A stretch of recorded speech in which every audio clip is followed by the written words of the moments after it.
the journey of a lifetime. Must be conquered one step at a time. 3 Summits tells of a father and son's attempt to scale 3 mountains to bridge the chasms of their relationship after a difficult divorce.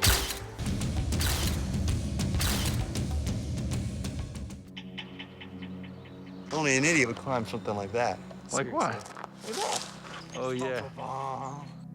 Look at this. It's nearly the end of May, and it's snowing out here. You know, this is a perfect day for a hike. 3 people died here while climbing that mountain. I think they can fit 3 more names in. Is there a hut in this direction? The hut up there is closed. It's closed. I think we have to walk faster. We spotted the trail marker and steel ladder in the distance, but to get there we needed to cross a slick ice floe. My kingdom for an ice axe.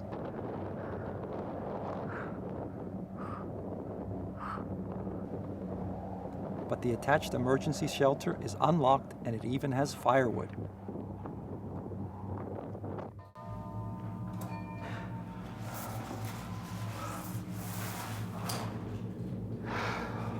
It wasn't funny in the end. That was not fun. Okay, look at this view out here, boys. When the trail disappears under a snowy, slippery slope, we find our only hope is to use a garden hose that feeds the hut. One false step, or if the hose snaps, we will have discovered a fast route down the mountain.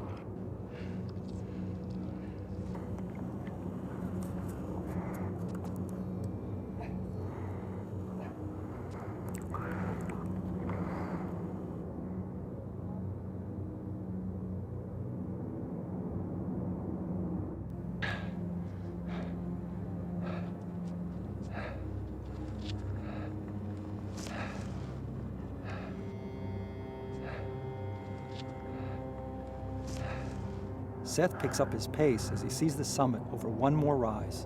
So we almost did it to the top of the Gross Priel. From this last rise, we see a narrow rocky ridgeline that leads to the summit marker, but we will need to enter those clouds to reach the objective. And we're there. Now we're at the top of Gross Priel.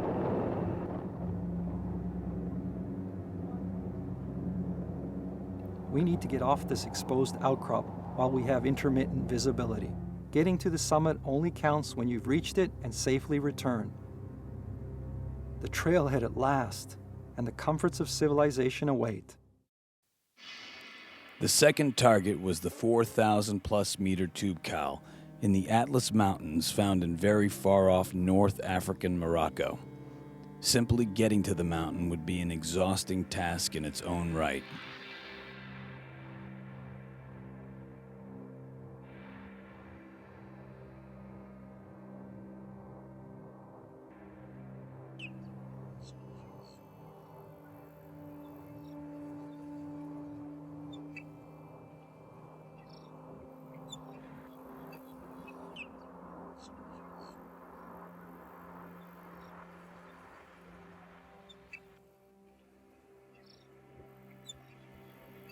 The trail grew steeper as we slowly gained altitude.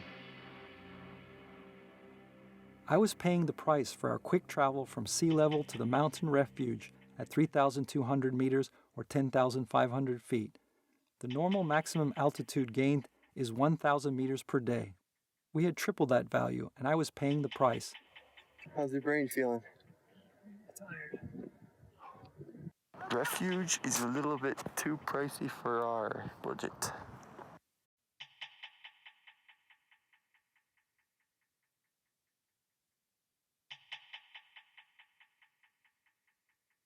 It was hell sleeping out last night. The wind changed direction and the temperature dropped dramatically. The lack of sleep compounded my altitude issues. I was weak and miserable. Seth kept pushing me on.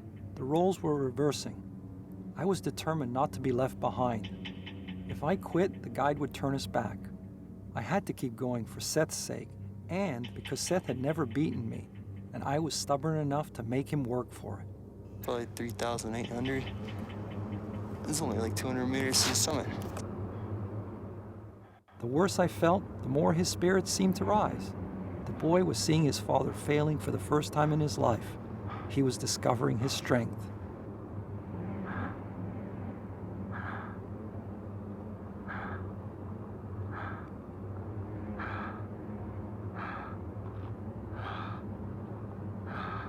As we approached the summit, Seth picked up his pace. He was feeling cocky and on top of the world. I, on the other hand, couldn't stay on my feet. I was whooped. My energy level was 0. Seth had beaten me for the first time in his life, and he was enjoying the moment. At the summit, we were breathing air at 58% of the oxygen volume of the previous day. How you feeling? Do we need to get a helicopter to bring you down? I needed to take a nap. The third and final objective was the 3,000-plus meter Mount Olympus in Greece. We got off at a deserted station near a town called Litohuru. At this stage, Seth seemed determined to get the trek over with. Our route was a clearly defined trail that followed a river upstream. Camping is strictly forbidden in the park, but no one told us. Our objective that day was the mountain refuge. Late in the day, the sun began to take its toll. We were both hot, hungry, and tired. 1,550 meters. We should just jog from here then. I wasn't suffering any altitude issues this time, but it was still hard going, at least for me. Another summit objective in the clouds. Time for food. Master, your meal has been served.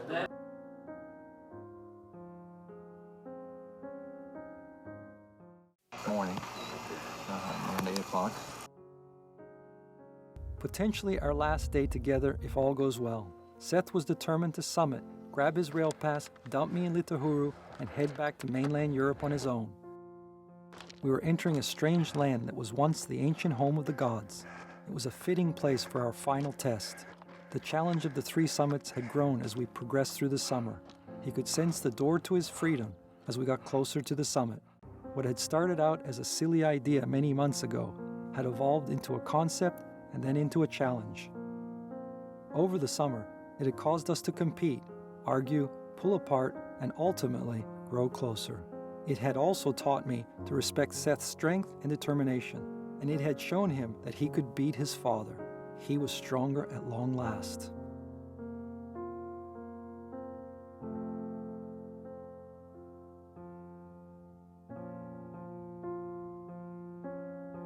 If we summited, he would pass his final initiation test. He would transition from childhood to manhood. One false step could lead to disaster.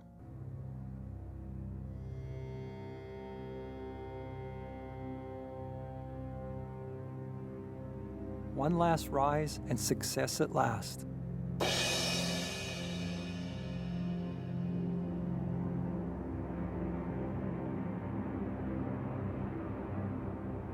Five weeks and 3 summits later, Seth had accomplished his personal objectives. Clearly, he had surpassed his father physically.